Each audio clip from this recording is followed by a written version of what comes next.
Hi everybody, this time you get Katrina on the homestead. How about that? A special treat for your Friday, I think it is. It is Friday. So we're going to talk about extracts.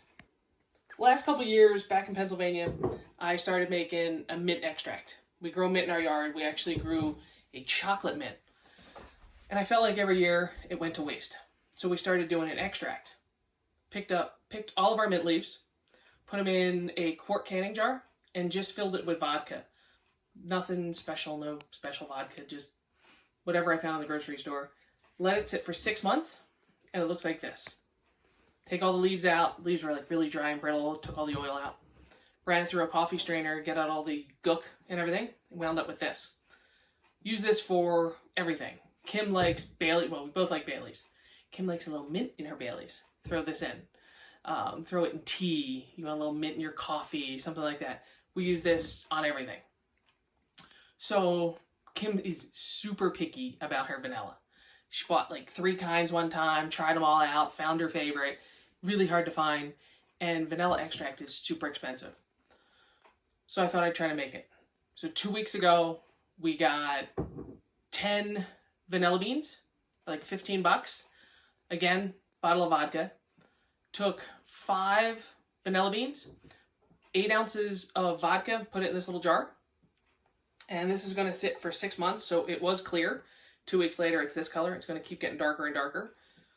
Cool thing is, at the end of 6 months, I can actually add 8 ounces more of vodka on the same vanilla beans. You can use them twice. 6 months later, I'll have another 8 ounces. So every 6 months, I'll have vanilla for Kim. So a bottle of vodka and 10 vanilla beans for $15. That's like probably $35 total. A 2-ounce bottle of the vanilla Kim likes is $10 at the grocery store. So we're going to save a ton of money, and I know there's no crap in it. It's just the vodka and vanilla. So we're really looking forward to this. We'll probably update you guys in, 5.5 months, let you know how it is. We'll have Kim do a little taste test. But color's coming out really, really nice so far. It is. It's pretty. So just comparison. At the grocery store, if you go to buy a vanilla bean, and it's a name brand one, or whatever they have. It was one vanilla bean in there. One vanilla bean is like $20. Yeah.